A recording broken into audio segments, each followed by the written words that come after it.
Iya, sobat senang. Hyundai Tucson tipe ini adalah salah satu unit yang paling sering masuk di Marshall Motor. Kenapa? Karena memang termasuk mobil yang laku. Dengan budget antara 100 sampai 125 juta, kalian bisa dapetin mobil Tucson seri ini range tahun 2010 sampai 2013 atau 2014. Tapi yang non panoramik ya.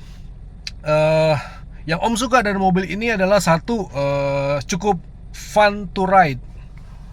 Ya, jadi dia sangat nyaman dikendarain, terasa lebih ringan dibandingkan kompetitor-kompetitornya. Tarikannya walaupun 2000 cc tapi menurut Om cukup yahut, ngejambak-ngejambak. Om secara pribadi sudah pernah pakai tipe ini itu dari Jakarta ke Bali dan sama sekali tidak menemui kendala. Hanya satu kendalanya, lampu utama bawaan tipe mobil ini itu menurut Om kalau untuk kita jalan jauh dan gelap malam itu kurang mumpuni. Jadi kalau saran Om harus diganti sama lampu LED yang lebih terang. Lalu kelebihannya dengan budget segitu kita juga sudah dapat jok kulit, full jok kulit original. Untuk fitur-fitur keamanannya sih standar ya. Spare part juga melimpah banyak. Tekstur atau kontur garis-garis bodi menurut Om cakep. Jadi tidak terlihat terlalu tua dan jadul. Terus dari sektor kaki-kaki menurut Om sih cukup kuat. Cuma karena kita beli mobil yang usianya sekitar 10 tahunan, wajar kalau ketika kalian hunting tipe ini akan menemukan kaki-kakinya agak bunyi-bunyi.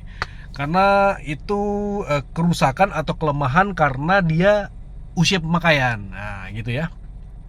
Satu lagi yang perlu diperhatikan untuk tipe ini adalah soal radiator. Karena radiatornya itu punya umur yang cukup pendek.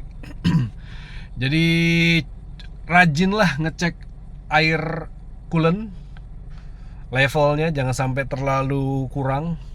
Lalu kalau misalnya radiator kita sudah ada rembes-rembes, segera dibawa ke tukang radiator. Semoga bisa diservis atau ditambal. Kalau tidak ya kita siap-siap cari radiator, baik itu yang original maupun KW. Tergantung pilihan kalian. Resikonya yang KW ya mungkin usia pakainya hanya sekitar 2 tahun sampai 3 tahun. Tapi kalau yang original mungkin bisa sampai 5-6 tahun.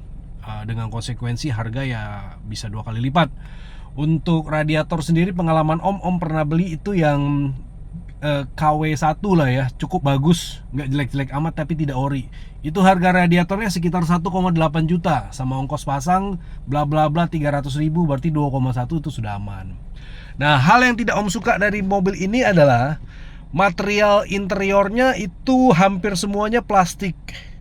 Dan plastiknya di beberapa bagian itu sering sticky alias lengket-lengket. Terutama tuh di bagian dia punya knop gigi. Di bagian knop gigi sama di dekat head unit itu sering sticky. Biasanya itu karena pemilik sebelumnya sering taruh di tempat yang terbuka dan agak lama kena sinar matahari. Lalu itu yang Om tidak suka ya. Yang lainnya sih menurut Om oke ya nih mobil. Relatif sangat tidak rewel. Mesin-mesinnya kuat. Elektrikalnya juga karena sensornya seadanya, tidak terlalu banyak yang aneh-aneh. Jadi ini mobil juga agak-agak jauh dari isu electrical atau isu-isu sensor. Begitu. Terus dari sisi model interior ya, menurut Om potongan-potongannya, cutting dashboardnya itu sampai bentuk setirnya itu menurut Om agak futuristik. Jadi walaupun kalian beli mobil ini yang tahun 2010 sampai 2013, kalian pakai sekarang di 2024, dari sisi kabin interior tetap tidak kelihatan tua. Nah, itu kelebihannya tuh ya. Oke, Om rasa begitu. Jadi kalau ditanya layak nggak Om dipertimbangkan, menurut Om sangat layak, terutama buat temen-temen atau sobat-sobat yang mau beli mobil dengan range budget 100 sampai 125 atau 130 lah kurang lebih. Tinggal kalian cari yang serak di hati, serak di kantong. Asik. Oke, dari Om begitu aja. Happy hunting.